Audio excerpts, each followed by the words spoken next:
No U.S. college admissions discussion is complete without Harvard. Today, let's look at 6 important trends from Harvard's most recent admissions data. First, Harvard's acceptance rate has increased for 3 consecutive years. IT rose from a record low of 3.24% for the fall 2022 entering class to approximately 4.18% for fall 2025. Many families immediately ask, has Harvard become easier to get into? The answer is no. The higher acceptance rate is largely the result of fewer applications, not lower admission standards. 3 years ago, Harvard received more than 61,000 applications.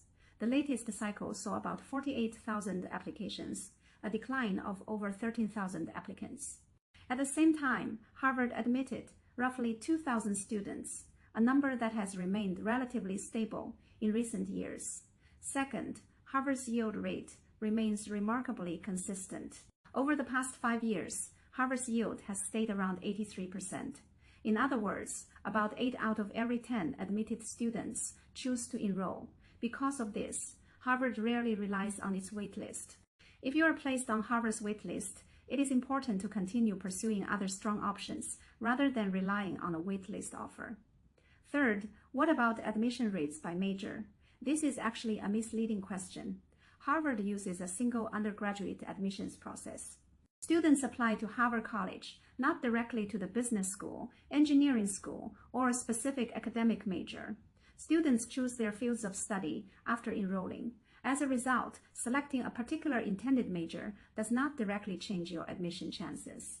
Interestingly, more than 1/4 of Harvard students eventually major in the social sciences. Fourth, Harvard has reinstated its AT-CT requirement.